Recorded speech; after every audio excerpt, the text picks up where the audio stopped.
बिस्मिल्लाहिर्रहमानिर्रहीम। अस्सलाम वालेकुम व्यूअर्स, आप देख रहे हैं डाइनिंग और आज हम बेकरी से भी बहुत मज़े की सॉफ्ट और मॉइस्ट चॉकलेट पाई बना रही हैं। इसके साथ इंशाल्लाह आपको बहुत सी टिप्स भी मिलने वाली हैं। सो बगैर स्किप किए ये वीडियो कंप्लीट देखें ताकि कोई भी अहम पॉइंट आपसे मिस ना हो। रेसिपी पसंद आए तो चैनल को सब्सक्राइब कर दें।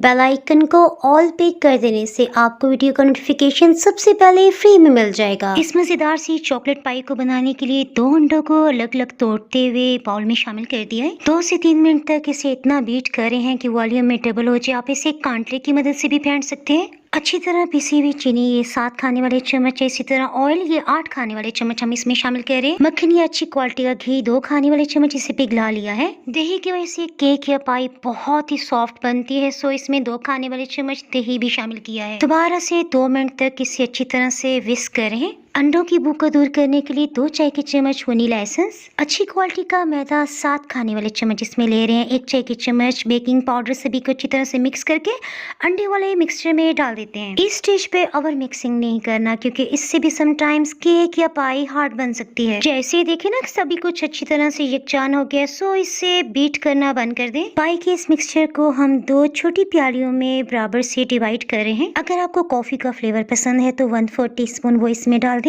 बच्चे तो कॉफी के दीवाने हैं, लेकिन मुझे कॉफी का फ्लेवर बिल्कुल भी पसंद नहीं, सो मैं इसमें 1/4 टीस्पून कोको पाउडर ही शामिल कर रही हूँ। कम मिकदार इसलिए रखिए ताकि इसका कलर लाइट रहे। साथ ही हम इसमें 2 खाने वाले चम्मच कोको पाउडर शामिल कर रहे हैं। ये प्लीज अच्छी क्वालिटी का लीजिएगा क्योंकि इसी से टेस्ट डेवलप होगा। बेकिंग पैन का साइज 6x6 इंचेस है।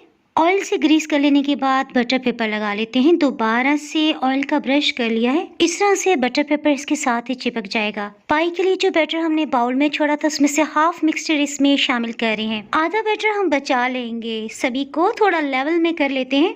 हल्का सा झटक लेने से यानी टैप करने से एयर बबल्स रिलीज हो जाते हैं। पाई के लिए हाफ बैटर जो हमने बचा लिया था ना, उसमें आधी चाय की चम्मच कोको पाउडर डालते हुए मिक्स कर लिया है। आप इसे चम्मच की मदद से भी डाल सकते हैं। अगर आपके पास पाइपिंग बैग नहीं है तो इस सूरत में डालडा या चीनी के लिए जो पैक आता है ना, उसमें भी आप ये मिक्सचर डालते हुए एज अ पाइपिंग बैग इस्तेमाल कर सकते हैं। इंशाल्लाह आप इसे फर्स्ट टाइम बनाएंगे ना, फिर भी आपसे बिल्कुल परफेक्ट बनेगा। डाइनिंग और पे आपको कलर मार्बल केक के साथ साथ वनीला और चॉकलेट केक्स की भी बहुत सी रेसिपीज मिल जाएंगी। इस डिजाइन को बनाने के लिए आप चम्मच या पाइपिंग बैग को एक ही जगह रखेंगे और डालते जाएंगे, खुद ब खुद से फैलेगा। इसे बनाते हुए बस एक ही टिप है कि एक सर्कल को बना लेने के बाद 1 मिनट का लाजमी आपने रेस्ट देना है ताकि अच्छी तरह से ये फैल जाए। 1 मिनट के बाद आपने नेक्स्ट दूसरा कलर ले लेना है और उस सर्कल को बना लेना है। ये बनाते हुए मैं तो बहुत इंजॉय कर रही हूँ, यकीनन आपको भी अच्छा लग रहा होगा। ओवन में 180 डिग्री सेंटीग्रेड पे आप इसे बेक कर सकते हैं। पतीले में बेक करने के लिए 2 छोटे बॉल्स में हमने पानी डालते हुए हमने प्रीहीट किया है। 8 मिनट्स के अंदर अंदर ये अच्छी तरह से पानी बॉइलिंग पॉइंट पे आ गया है। इसका मतलब है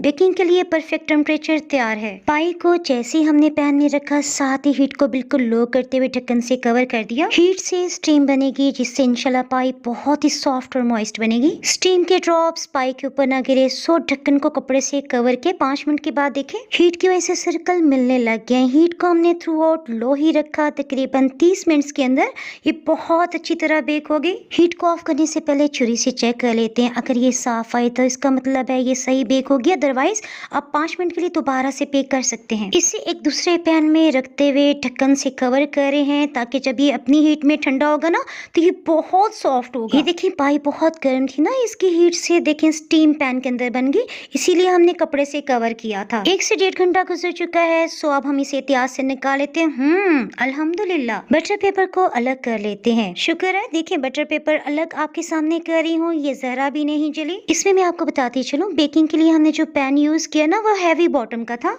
केक को काटने से पहले मैं आपको चॉकलेट केक का एक और क्लिप दिखा देती हूँ। इसकी रेसिपी अपलोड हो चुकी है। अगर आप इस मजेदार से चॉकलेट टी टाइम केक की रेसिपी जानना चाहें तो ऊपर आई बटन में आपको लिंक नजर आ रहा होगा, उसे क्लिक करके रेसिपी जान सकते हैं। वापस हम अपने चॉकलेट पाई की तरफ आ जाते हैं। पाई को काटते हुए यकीनन आपको अंदाजा हो रहा होगा ये कितना सॉफ्ट बना है और टेस्ट तो ऐसा था कि अल्हम्दुलिल्लाह। रेसिपी पसंद आए तो लाइक और शेयर करना बिल्कुल भी ना भूलिएगा। डाइनिंग हॉल पे आपको मुख्तलिफ फ्लेवर्स के बर्थडे केक्स के अलावा पेस्ट्रीज की रेसिपी भी मिल जाएंगी। इसके लिए आप डिस्क्रिप्शन बॉक्स में लिंक्स देख सकते हैं। डाइनिंग हॉल पे मजीद रेसिपी सीखने के लिए अगर आप यूट्यूब पे देख रहे हैं तो सब्सक्राइब को क्लिक कर सकते हैं। इसके अलावा आप फेसबुक और इंस्टाग्राम पे भी फॉलो कर सकते हैं। दुआ में याद रखें, फिर मिलेंगे किसी मजेदार सी रेसिपी या व्लॉग के साथ। उस वक्त तक के लिए अल्लाह हाफिज।